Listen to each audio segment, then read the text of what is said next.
Buenos días. Academia Colombiana de la Lengua, la primera fundada en el Nuevo Mundo, Bogotá, febrero 2 del año 2024. Sesión híbrida solemne de la Academia Colombiana de la Lengua, recepción como miembro correspondiente de don Juan Gabriel Vázquez Velandia. Orden del día. Primero, antífona. Segundo, saludo al señor director, don Eduardo Durán Gómez. Tercero, juramento. Entrega el diploma que acredita a don Juan Gabriel por el tema Las batallas de la lengua, aventura de la novela en español. Quinto, respuesta en nombre de la corporación a cargo del miembro de número don Daniel Samper Pisano. Sexto, vino de honor ofrecido por el recipiendario. Primero, antífona. Pueden ponerse de pie.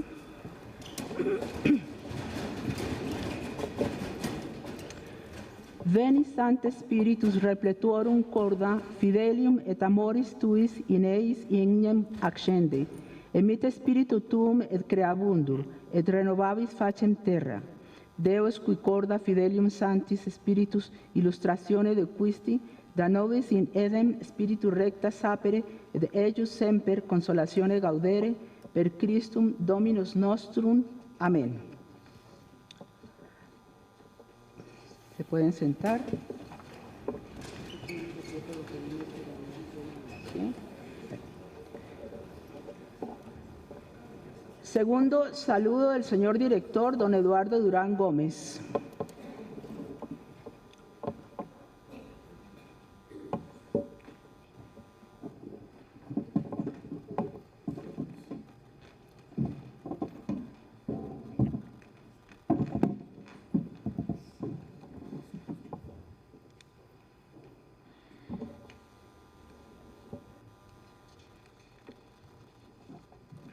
Señor don Juan Gabriel Vázquez, recipiendario de esta institución en el día de hoy. Señores miembros de la mesa directiva, señor don Daniel Samper Pisano, excelentísimo señor embajador de España en Colombia, don Joaquín de Aristegui, señor director para Latinoamérica de la Fundación Ortega y Gasset Marañón, don Antonio Fernández Poyato, doctor Jorge Eduardo Richter de la Academia Panameña de la Lengua Española, señores académicos honorarios de número y correspondiente, señores invitados especiales, señoras y señores, cuando esta venerable institución abre sus puertas mayores, resguardadas por la imponente y severa efigie de don Miguel Antonio Caro, para que bajo su umbral iluminado ingrese un nuevo miembro, quienes aquí habitamos nos inclinamos reverentes en señal de orgullo por lo que representa el significado de experimentar el acrecentamiento de la energía vital que nos sostiene, que nos proyecta y que nos dispone para ofrecer nuestros mejores frutos.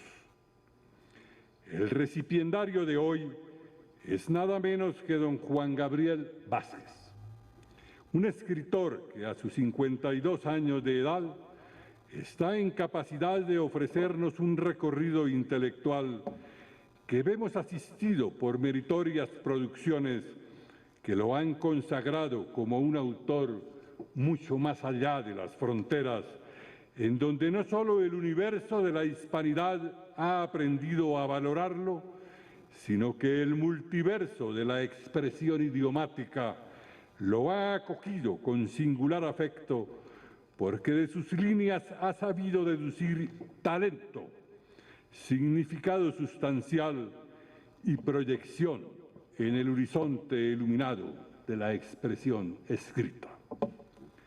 Esta institución, que transita ya sobre la segunda mitad del segundo centenario y que fue la primera fundada en el Nuevo Mundo, ha tenido un destino laudatorio gracias a la genialidad de muchos de sus miembros que han sabido proyectar en el camino infinito del tiempo la expresión idiomática que nos ha hecho iluminar el ámbito del idioma que recibimos de la madre patria y al cual hemos hecho los más grandiosos aportes al haberlo podido acrecentar con variadas y fecundas expresiones y con nuestras bases que fortalecen el sostén de esta portentosa estructura hasta consolidarla como una de las mayormente acogidas en el mundo. El arte de la escritura se deduce, en primer lugar, de la necesidad de materializar la expresión que hace que sea también el vehículo para transmitir el conocimiento, pero también para extraer el genio creativo del intelecto individual y para manifestar el sentimiento que unas veces sale de la entraña que indica la razón y otras de la que orienta y dispone la intencionalidad. Juan Gabriel Vázquez se ha sabido consagrar como un escritor con variadas y fecundas facetas. Comenzó en el cuento y la crónica para pasar al género periodístico y llegar después a los espaciosos salones de la novela, aquellos que desatan la imaginación a partir del conocimiento de situaciones o de la extracción del imaginario creativo que captura, transforma, enriquece, atavía y proyecta para diseñar la narrativa que cautive, destelle y atraiga en una operación envolvente que involucra al lector y lo deja allí, hecho parte del escenario mágico creado.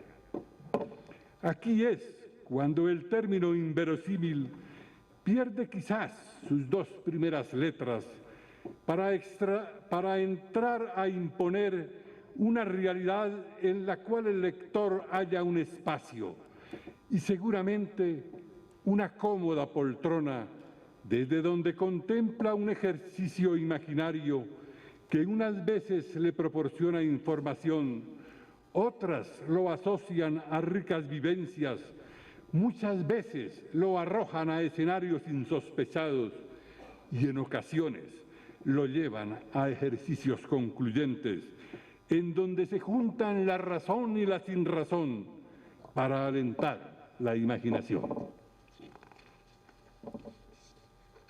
Pues bien, don Juan Gabriel Vázquez se ha convertido hoy en día en uno de los grandes exponentes de la lengua castellana. Como diría el poeta, aquella de Isabela y del Manchego, que se transportó a estas tierras de ultramar para llegar a nosotros y que nosotros mismos nos hemos encargado de acrecentarla con vivas muestras de grandeza y con la intencionalidad de hacerla parte insustituible de nuestra expresión permanente. Será entonces el propio Juan Gabriel Vázquez el que nos exponga sus razones por las cuales ha estado tan hondamente comprometido con nuestra lengua y la forma como ha sabido discurrir por ese camino del lenguaje que unas veces nos agobia, otras se convierten en expresión sugerente y siempre nos acompaña en todas nuestras actuaciones y comportamientos.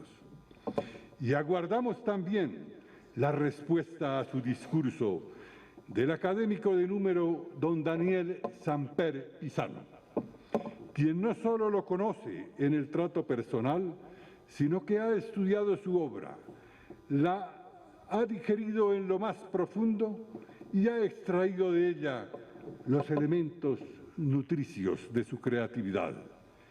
Bienvenido, don Juan Gabriel, a esta institución que lo acoge con una agradable expectativa, porque sabemos que nos ayudará positivamente en estas tareas para permitir que nuestra lengua siga siendo un instrumento dinámico y en permanente crecimiento, para que nos ofrezca el resplandor que siempre nos ha sabido proporcionar.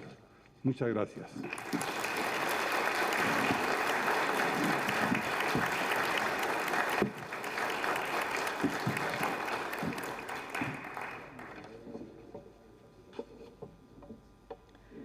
Tercero, juramento.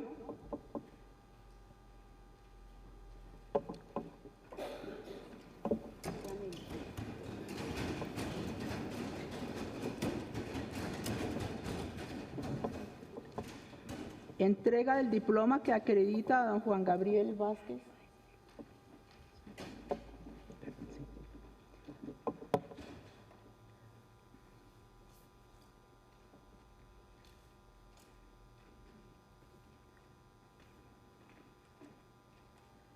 Señor don Juan Gabriel Vázquez Velandia, jura usted ante esta Academia de la Lengua como miembro correspondiente de esta institución y promete trabajar asiduamente en la defensa y cultivo de la lengua castellana y velar porque su natal crecimiento no menoscabe su unidad y sea conforme con su propia índole y su desarrollo histórico, pues, si así lo hiciere, que esta institución lo compruebe y lo reconozca, y si no lo hiciere, que ella también lo diga.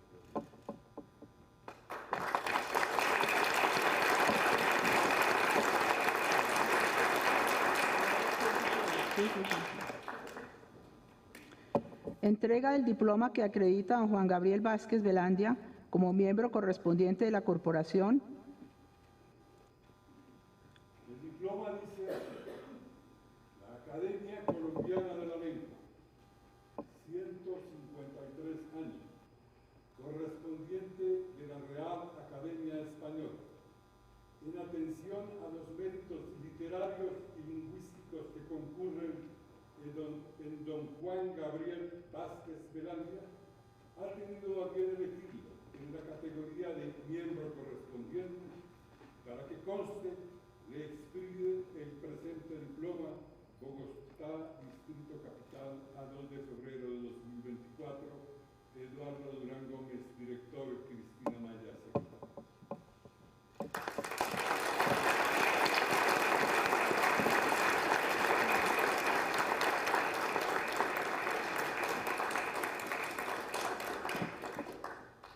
Imposición del escudo a cargo de doña Mariana Montoya, esposa del nuevo académico.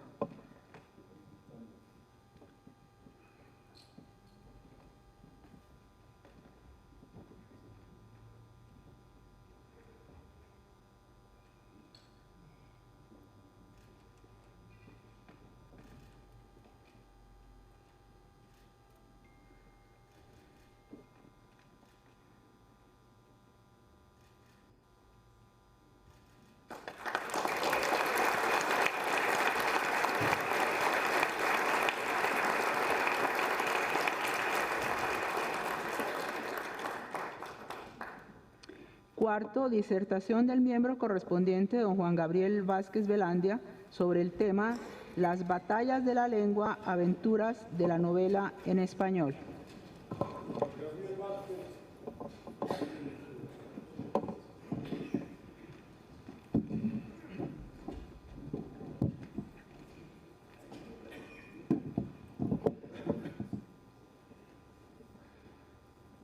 Señor director, doctor Eduardo Durán Gómez, señor académico Daniel Samper Pisano,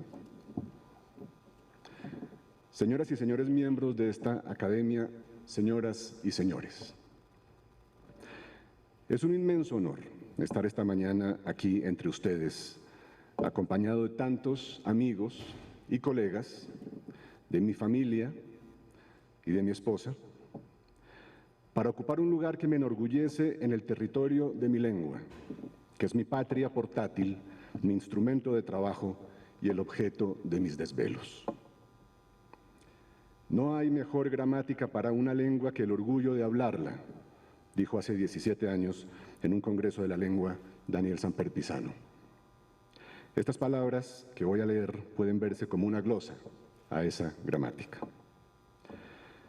Por razones que un día espero entender, en los últimos tiempos han decidido ustedes admitir en esta institución a un puñado de novelistas. Espero que no se arrepientan. Aunque sé muy bien que la responsabilidad de estar a la altura de este nombramiento nos corresponde a nosotros. Pero hoy quiero decirles que más allá de nuestras dudosas cualificaciones, creo que este riesgo que toman ustedes es de muchas formas un acierto profundo. Digo que se trata de un riesgo porque la ficción, igual que la poesía y la dramaturgia, ha vivido siempre en tensión profunda con la lengua que la hace posible. Las artes literarias violentan su lengua, la irrespetan, la transforman, la obligan a llegar a lugares imprevistos, rompen sus reglas e inventan unas nuevas. Cuando emprendió esa guerra contra la gramática, la sintaxis y el significado que es Finnegan's Wake, James Joyce, el autor irlandés que hoy cumpliría 142 años de nacido, solía decir: se me acabó el inglés. Y ya hablando de nuestra tradición más establecida, no tengo que recordarles a ustedes seguramente lo que hace Gabriel García Márquez en El otoño del patriarca, para que entendamos que la relación entre las novelas y las academias no siempre pasa por los valores de la ortodoxia. Pero también digo que la decisión de abrirnos a los novelistas las puertas de esta institución venerable que tanto quiero y respeto es un acierto y además una vindicación. Si uno tiene, como tengo yo, dos intuiciones. Primero, que la invención de la novela moderna es un acontecimiento de una importancia enorme, no solo en la historia de la literatura, sino en la conquista de ciertos valores indispensables de nuestras sociedades. Segundo, que esa invención tuvo lugar no de manera exclusiva o excluyente, pero sí privilegiada en nuestra lengua, en la lengua española, que es fuente de las preocupaciones y las batallas de esta academia, tanto como lo es de las mías. En 7 breves décadas, a caballo entre el siglo XVI y el XVII, fue tomando forma en lengua castellana una manera radicalmente nueva de explorar el mundo. Era un tiempo de transformaciones, nuevos continentes surgían del otro lado del mar y el planeta mismo comenzó a comportarse de repente de manera distinta, girando alrededor del Sol, en vez de seguir haciendo lo que había hecho siempre. Era un mundo de jerarquías subvertidas y en él se cuestionaban todas las certezas que se habían dado por válidas durante siglos. El ser humano se vio de repente en el centro del universo, un universo del cual se ausentaban los dioses, y empezó a necesitar nuevas maneras de explorarse y entenderse. Por esos tiempos aparece en España un librito breve, pero problemático, una carta escrita por un autor anónimo y dirigida a otra figura que tampoco se identifica nunca. Con El Lazarillo de Tormes, la ficción en prosa conquistó territorios que le eran hasta entonces extraños o extranjeros, por los que en realidad nunca se había aventurado, pero que se convertirían con el tiempo en sus dominios por excelencia, en el terreno de sus investigaciones y sus inquisiciones más atrevidas. La revolución del Lazarillo consistió en proponernos la autobiografía de un personaje salido de nuestra vida más cotidiana, de nuestra realidad más vulgar, un hombre desprovisto de heroísmo, de nobleza y buena cuna, de educación y dinero. El problema es que los lectores de su tiempo no habrían aceptado nunca una narración semejante, ni habrían sabido cómo leerla si se les hubiera presentado en forma de ficción. Francisco Rico, académico español, lo explica mejor que nadie. Dice: un libro del corte del Lazarillo, hacia 1552, no se dejaba leer como ficción. En el marco del relato en prosa, la categoría de ficción, en virtud de la cual se cuentan como si fueran verdaderos hechos que no lo son, no se había aún conjugado con la realidad humilde y familiar, no había querido someterse a las limitaciones y tedios de la experiencia cotidiana. Ahí termina la cita. En otras palabras, una vida como la de Lázaro no era de recibo en el arte de la ficción literaria.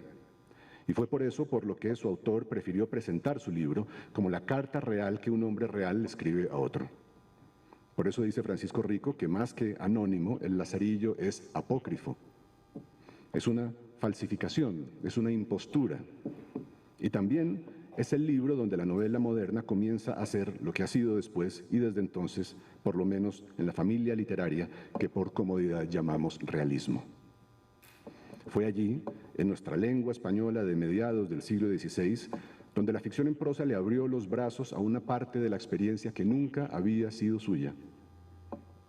Se convirtió en un viaje de exploración y conocimiento de nuestra naturaleza humana más común, un magisterio de curiosidad por los otros, por sus vidas insondables con las que nos cruzamos todos los días. Un reconocimiento del misterio infinito de lo cotidiano. El único lugar donde los seres humanos podemos, como decía Ford Madox Ford, saber cómo viven los demás su vida entera. Y un territorio de libertad que se ha enfrentado durante siglos a todas las restricciones morales, religiosas, sexuales, sociales que han tratado de domarla, de domar a la novela o asfixiarla. El Lazarillo se publicó a comienzos de la década de 1550. Francisco Rico habla de 1552. La edición que yo he visto con mis propios ojos en una fundación de Ginebra es la de Amberes, de 1554, que tiene una importancia particular. 5 años después fue incluida por la Santa Inquisición en su índex de libros prohibidos, junto a 14 libros de Erasmo de Rotterdam, que eran el combustible intelectual de la Reforma. Si tengo que ser sincero, yo entiendo muy bien la prohibición. El Lazarillo no respeta nada. Y de sus páginas salen muy mal parados todos los representantes de los poderes, de clérigos a aristócratas. El libro es pesimista porque es lúcido y ha sido llamado nihilista porque no se engaña. Pero para mí abre un espacio donde el lector puede asistir a una vida construida a escala humana, una vida como la suya, como la del lector. Una vida que transcurre en un mundo sin héroes, ni dioses, ni ayudas sobrenaturales, a la intemperie metafísica, como decía un filósofo, y un mundo donde ni siquiera se tiene, como tenían los personajes de Rabelais, el consuelo de la fantasía.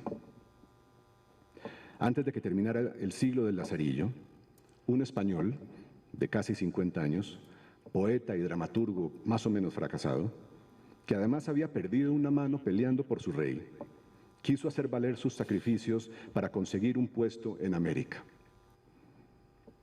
Don Miguel de Cervantes escribió un memorial dirigido al rey para pedir uno de varios cargos en las colonias, o bien gobernador de Soconusco, o corregidor de La Paz, contador de la Nueva Granada, o contador de las galeras de Cartagena.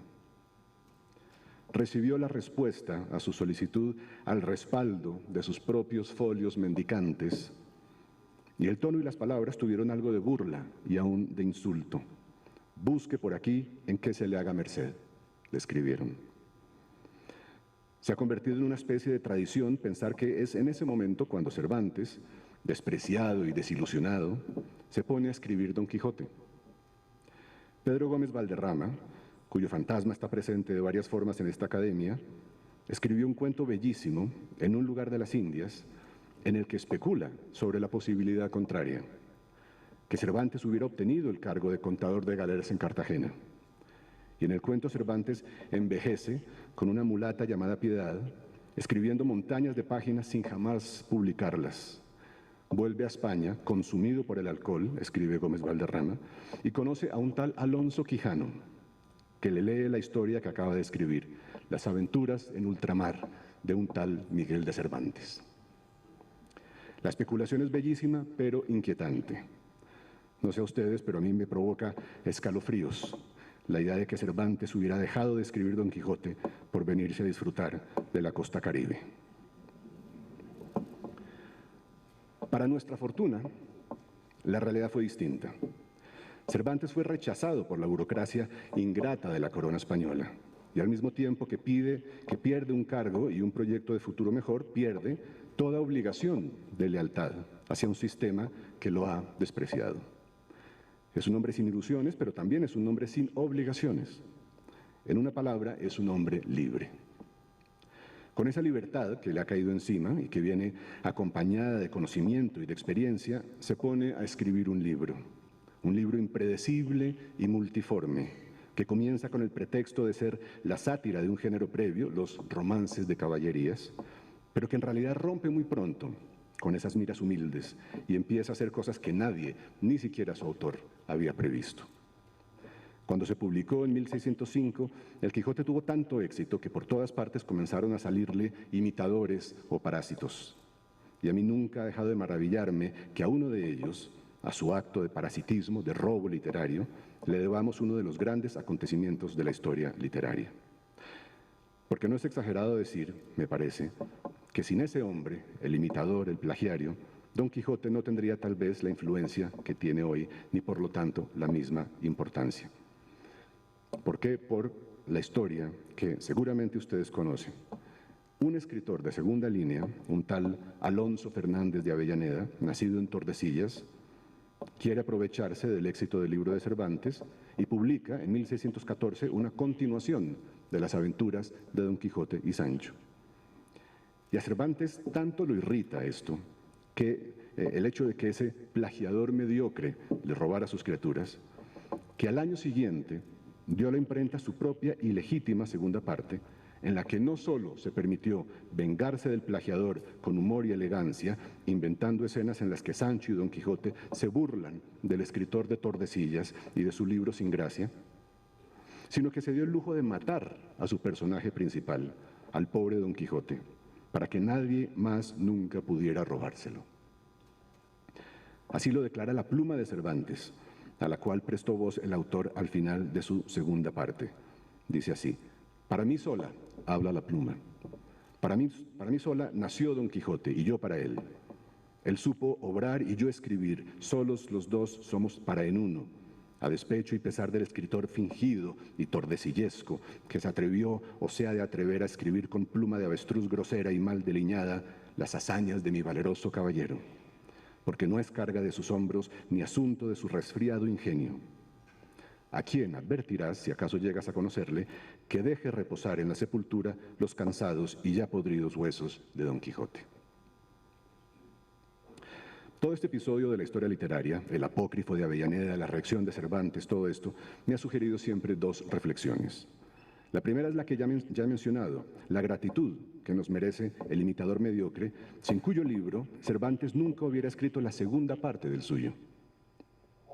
Y la segunda parte es para mí lo que hace que El Quijote sea el libro fundador, que es la profecía de todo lo que vino después, la obra inagotable donde la ficción en prosa descubre sus infinitas posibilidades.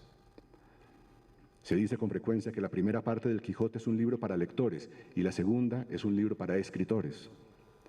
Se quiere decir con eso que la segunda parte contiene las elaboradas estrategias, las intuiciones técnicas y las osadías literarias que los escritores hemos venido explotando después, desde los ingleses del siglo XVIII hasta los posmodernistas del siglo XXI, muchos de los cuales creen que están descubriendo algo jamás visto cuando no hacen sino repetir lo que ya hizo hace más de 4 siglos un hombre cansado y sin ilusiones. La segunda de las reflexiones que me sugiere el breve monólogo de la pluma viene como respuesta a una pregunta compleja, sin duda uno de los grandes misterios de nuestra tradición literaria. ¿Por qué el Quijote no tuvo herederos en su lengua? El Lazarillo de Tormes abrió un camino por el cual entraron después Guzmán de Alfarache, el libro de Mateo Alemán, y el Buscón de ese Francisco de Quevedo que tanto le amargó la vida a Cervantes con sus burlas y sus sátiras. Y así nació lo que llamamos novela picaresca. Pero nadie en España, ni en español, reconoció la inmensa revolución del Quijote. En lengua inglesa, en cambio, Henry Fielding y Lawrence Sterne, por solo poner 2 ejemplos evidentes, declararon explícitamente sus deudas con el Quijote. Escrita a la manera de Cervantes, es la leyenda que aparece en Joseph Andrews, novela de Fielding. Un libro que, al contrario que el Quijote, sí reconoció su propia novedad. Fielding se jactó de que nunca antes se había escrito algo así en su lengua, reconociendo implícitamente que en otras sí. Y en medio de Tristram Shandy, Lawrence Sterne invoca, para que sus personajes le salgan bien, al gentil espíritu del más dulce humor que antaño se sentó sobre la pluma fácil de mi amado Cervantes. De manera que los ingleses reconocieran algo que a los de nuestra lengua, al parecer, se les escapó. Por supuesto que uno puede dejarse llevar por la metáfora y echarle la culpa a la pluma de Cervantes, que pide a los escritores que dejen en reposo los huesos podridos de Don Quijote. Y tal vez los escritores españoles se tomaron la petición demasiado al pie de la letra. Pero ¿acaso ese misterio, el silencio novelístico de la lengua que inventó la novela, puede explicarse de otras formas? A los poderes de aquel reino español, indistinguible por entonces de la Iglesia Católica, debió de parecerles por lo menos preocupante un libro como El Quijote, así como la posibilidad de que vinieran otros libros parecidos después. Y no porque El Quijote presentara el retrato de una España tolerante, una España de 3 religiones que convivían, ni porque en una escena se quemaran libros el cura y el barbero en alusión burlona y crítica a los caprichos pirómanos de la Inquisición, ni porque en alguna frase se deslizara una visión reformista y aún luterana, sino porque la historia de Don Quijote y Sancho, tal como la cuenta Cervantes, propone una forma de hablar del mundo contradictoria y paradójica, alérgica a las verdades absolutas y a los valores sagrados. En otra parte, recordado que Fray Hernando de Talavera, confesor de la reina Isabel, que ni siquiera era amigo de la Inquisición, tenía para los católicos de su tiempo un consejo especial: cuidarse del pecado de ironía. Y justamente eso, una ética de la ironía, es lo que nos propone El Quijote, llevando a lugares inesperados las conquistas enormes que ya había conseguido el Lazarillo. Una ética de la ironía, digo. Una presentación de lo humano donde se desconfía de las certezas y se abren los brazos a la profunda ambigüedad de la experiencia. Se trata de una verdadera revolución que es estética, pero también moral, y después de la cual, muchos me temo, no hemos vuelto a ser los mismos, ni en nuestra lengua, ni en cualquier otra. Y eso es, para mí, motivo de celebración, en cualquier otra lengua, pero sobre todo en español. Muchas gracias.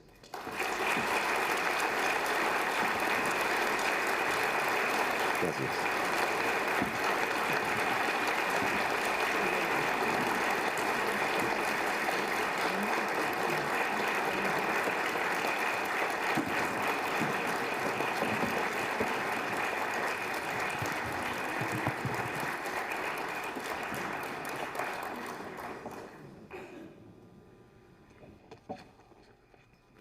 Después de la estupenda lección de literatura que nos ha dado en su discurso de aceptación Juan Gabriel Vázquez, el reglamento de la Academia indica que un académico escogido por el recipiendario debe dar respuesta a sus palabras.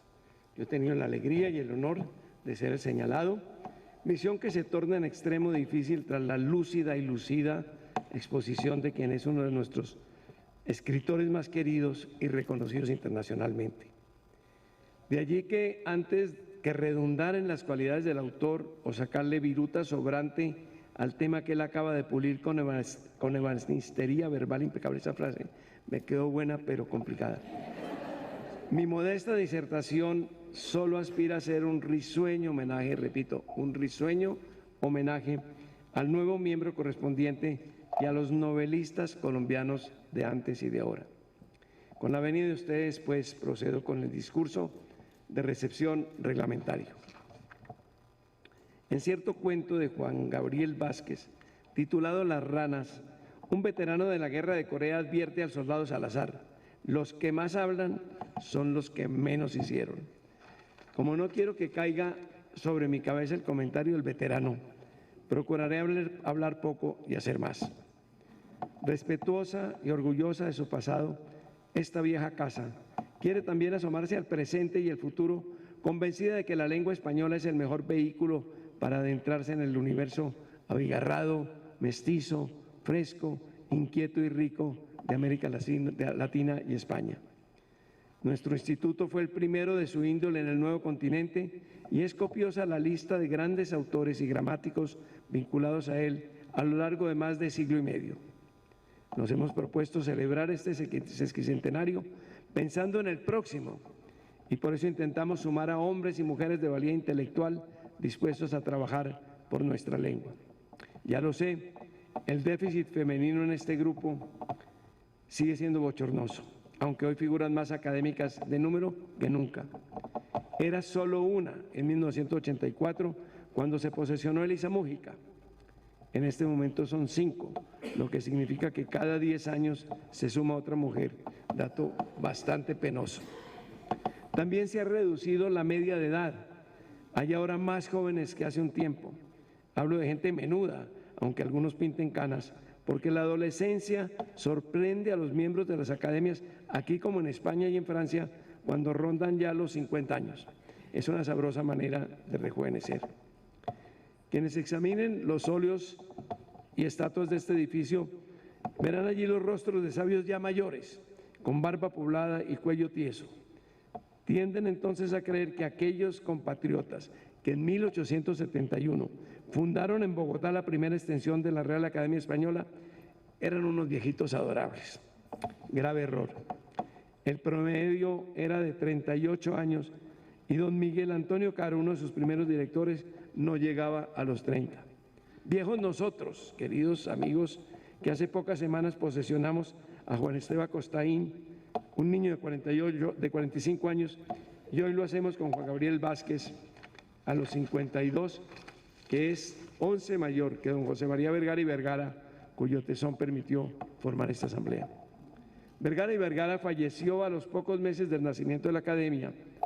Fue sobre todo un gran historiador y un entretenido cronista que, entre otros aportes valiosos, demostró que el buen humor no riñe con el rigor investigativo. No es célebre por sus novelas, pocas y casi desconocidas, por lo cual sorprende saber que quizás la primera vez que en una sesión de la Academia se mencionó este género fue en 1872, cuando don José Manuel Marroquín evocó al ilustre finado y citó a Olivos y aceitunos, todos son unos, su novela de Vergara y Vergara, de costumbres políticas, como definió el famoso humorista. Digo que es curiosa esta cita porque en el siglo XIX en Colombia reinaban la poesía en el mundo de las letras. Eran los tiempos en que los cachacos llevaban hojas de rimas frescas en el bolsillo y practicaban la ley del talión lírico. Si me lees, te leo. Es verdad que Jorge Isaacs había publicado María en 1867, ya la tienen a María en ese extremo. Y por la misma época aparecieron algunos textos novelescos de Soledad Acosta de Samper. Las ficciones, sin embargo, eran rara avis en la literatura nacional. El gran imán era el poema, hasta el punto de que en 1589 don Juan de Castellanos escribió en verso su formidable crónica sobre el descubrimiento, conquista y colonización del Nuevo Mundo. Al relato ficticio llegamos tarde. La obra mexicana El Periquillo Sarmiento, que está por ahí también, de 1816, considerada la primera novela latinoamericana, antecede en 20 años a María Dolores o La historia de mi casamiento de José Joaquín Ortiz, que podría ser la precursora nacional. Hace un siglo era difícil predecir que la poesía dejaría de ser el género literario más ocurrido en Colombia y que en menos de 4 décadas la novela asumiría la responsabilidad de practicar la vivisección de nuestra sociedad, nuestros problemas, nuestras tragedias, nuestras alegrías, nuestros personajes, nuestros sentimientos y nuestro pasado. Es preciso aceptar que la poesía, el ensayo y la historia se han quedado cortas en la tarea de explicar el país. Lo han hecho mejor, en cambio, las ficciones, al acudir a las palabras, las peripecias, la recreación y la sonrisa. Cuando los libros de historia omitieron la tragedia humana y el desastre natural que ocurría en nuestras selvas, se encargó de contarlos la vorágine en 1924. Allá está la vorágine en aquel extremo. Y cuando se necesitó una visión totalizadora de nuestra sociedad, 100 años de soledad asumió con excelencia la tarea. Algún día estará. Añadamos que la crónica periodística de las últimas décadas, antes cautiva del relato costumbrista, ha logrado efectos parecidos a la novela, gracias a que copia de ella recursos y técnicas. Juan Gabriel Vázquez es cronista, ensayista, catedrático y poeta, pero sobre todo novelista. Él ha sabido utilizar los instrumentos del narrador para, mezclados con sus investigaciones sobre hechos y personajes históricos, explorar lo que hemos sido y lo que somos. Como él, decenas de autores escudriñan el alma y el esqueleto de este país acudiendo a su imaginación de relatores. Al dar la bienvenida al nuevo miembro correspondiente, quiero rendir homenaje a la novela colombiana y a los escritores que se han ocupado de trabajarla y renovarla. Dice la mitología académica que en otros tiempos era habitual escuchar en sus salones estudios eruditos y esponjados poemas para saludar a un nuevo miembro. Me habría encantado ensayar algunos malabares líricos con el ritmo yámbico o el trocaico y abrimarlos a ustedes con un hexámetro dactílico y además homérico, o al menos una buena oda pindárica. Pero sé que por admirable herencia de familia, Vázquez prefiere la humildad encantadora del verso popular. Ningún formato más querido en estos terrenos que la décima, ejercicio de grandes poetas del siglo de oro, en particular el rondeño Vicente Espinel, de cuyo fallecimiento conmemoraremos 4 siglos dentro de 2 días. De hecho, este acto de hoy inaugura el oficialmente llamado Año Spineliano. La estrofa de 10 versos de 80 sílabas prácticamente se extinguió en España y en cambio vive, andariega, descalza y feliz en las canciones y coplas del pueblo latinoamericano. Para no seguir concediendo la razón al veterano amigo del soldado Salazar, abrevio el discurso y procedo a leer unas décimas espinelas en homenaje a nuestros novelistas. Cuento para ello con una inmejorable compañía, la de la actriz Catherine Vélez, que con una generosidad extraordinaria ha aceptado acudir a la cita académica de hoy, y casi me atrevería yo a decir que embellecerla, pero parece que este tipo de inocentes galanterías están actualmente prohibidas. Catherine, muchas gracias. Y ahora sí, va por usted, compadre Juan Gabriel, como diría un juglar vallenato de los que exaltamos en esta misma sala, hace 20 años, con alguien que lleva en el corazón, mi queridísimo coacadémico Juan Gozaín Abdala.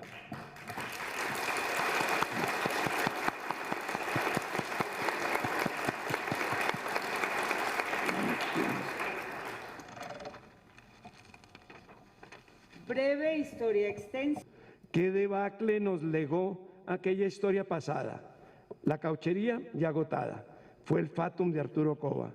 La ganadería hoy nos roba y la selva está arrasada. Caballero Calderón y Manuel Mejía Vallejo fueron el más fiel reflejo que dio su generación. Y Antonio Culto y Guasón, el hijo de Caballero, que fue frustrado torero, empleó el humor como medio y relató sin remedio la Ilíada de Chapinero. Con 3 pares de cojones, Elisa, Fanny y Elena destruyeron la cadena que reservaba a varones la escritura de ficciones. Y diré, aunque haya pelea, cualquier guayú se marea y sufre terribles daños si llega a pasar 4 años a bordo de Salamea.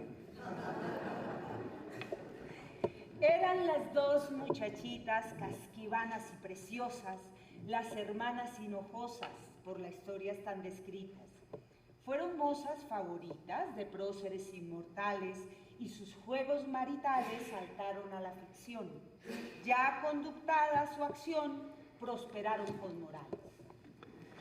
Se anticipó lustros varios a lo que ya se asomara, una narrativa rara con unos nuevos temarios, cuentos revolucionarios distintos a lo común, con una enorme influencia en un costeño inspirador, clan costeño inspirador. Fue qué chispeante su cultura, qué ágil su literatura, qué grande la casa grande.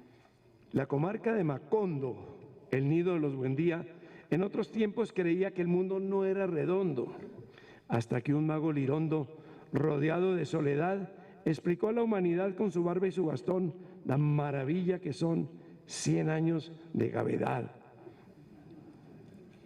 Le falta espacio al que escribe, pero le sobran pretextos para celebrar los textos que nos regala el Caribe. Nadie opinar me prohíbe que fantasear tiene un dueño y es el escritor costeño. Nombró a Macondo de aposta. Sin duda ha sido la costa la fábrica del ensueño. Estrambote. A los mares y a los ríos, a los puertos, los navíos, la montaña y la pendiente. Vivió la vida de frente. Macrol fue voz de su coro. con una rubia y un moro. Fue pirata, fue rabundo, y una vez creó su mundo, hizo mutis. ¿Qué método nos convida o qué conducta ejercer para poder obtener un mugre empate en la vida? Terribles y estrepitosas, siembran pánico en la gente y asustan al más valiente hasta arrugarle la piel. Pero Vázquez Juan Gabriel escribe y calla sonriente.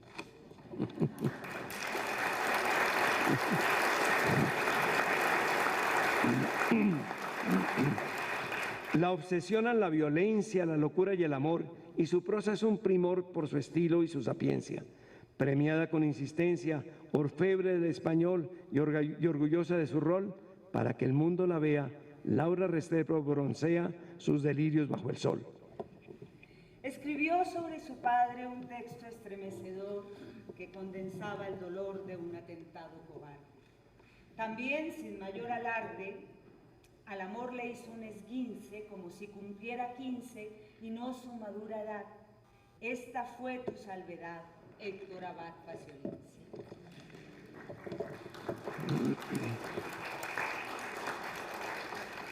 Cocinar una novela es como escribir un plato.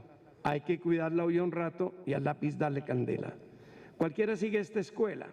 El problema de Quirós es más complejo y atroz, pues el secreto es que trate de que la trama remate sin que se queme el arroz. Si quería William Ospina hurgar nuestras entretelas, sus históricas novelas nos dieron canela fina. Veo que Constaín se inclina desde la Mezquita Azul, bajo efectos del Red Bull, a escribir sobre el pasado. Por eso espera sentado un novelón de Estambul. Cuando Antioquia era una olla de guerra cruel y violenta, surgió quien mejor la cuenta, el profe Pablo Montoya. Su vida se desarrolla con vocación de argonauta, bajo una variada pauta, ensayo, cuento, poema. Por difícil que sea el tema, siempre le suena la flauta. En la torva oscuridad explora Mario Mendoza la caldera bulliciosa que hierve en toda ciudad. Al tiempo, desde otra edad, Pedro Gómez Valderrama a un Teutón genial proclama y aumenta la rayadura, esto es metáfora pura, de un tigre que ruge y brama. Realista, Rafa Baena pinta este país violento y describe con talento en dinámicas escenas batallas malas y buenas. Sonriente Carlos Castillo repite un mismo estribillo. Mi libro es obra acabada, la solapa, la portada, solo me falta escribillo.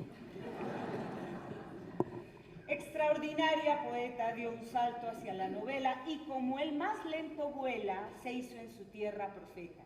Las claves de su receta son el amor, la verdad, las parejas y la edad. Su mirada de mujer hace a los hombres querer que tenga piedad, piedad.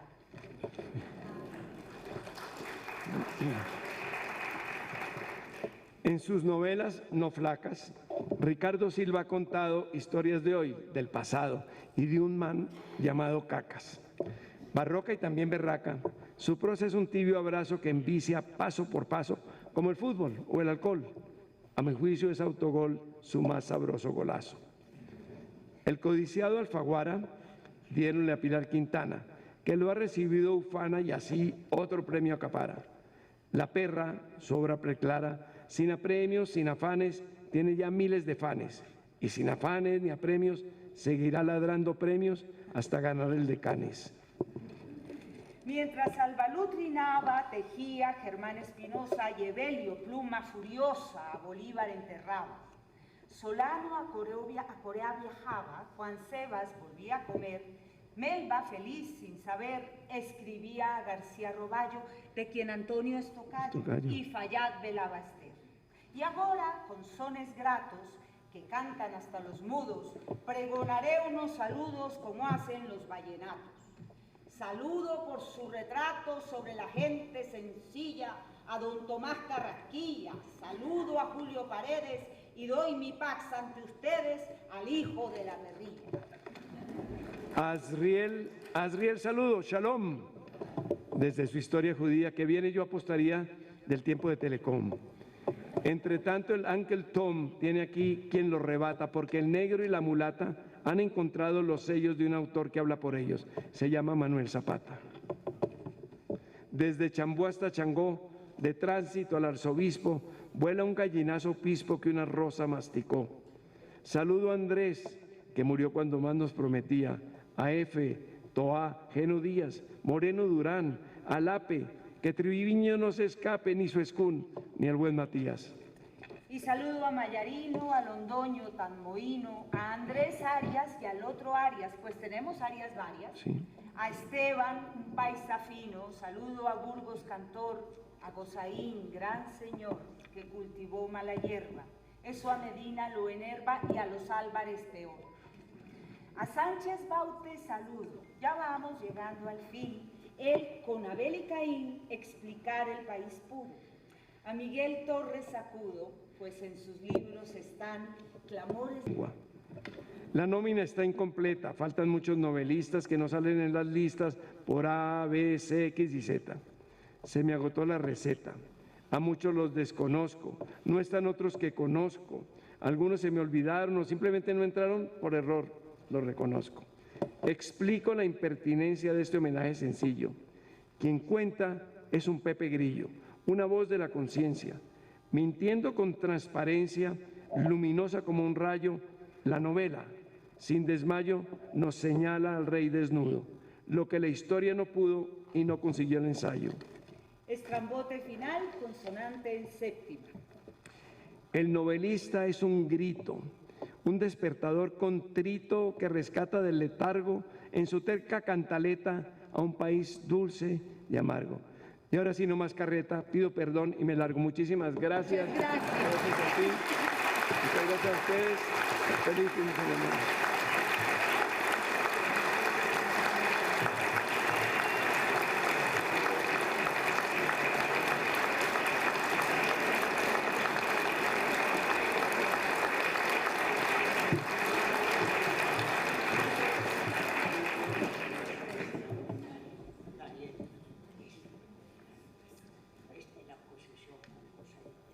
Sexto, vino de honor ofrecido por el recipiendario. Muchas gracias por su asistencia.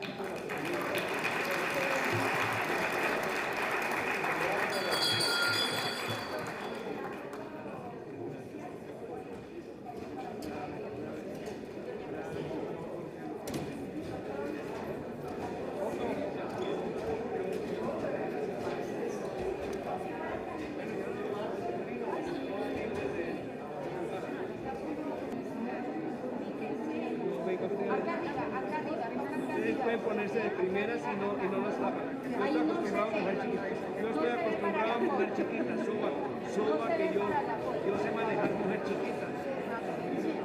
Dele. Doctor, hágase acá, por favor. No, mire, estoy Juanadita, pero No, a ese lado.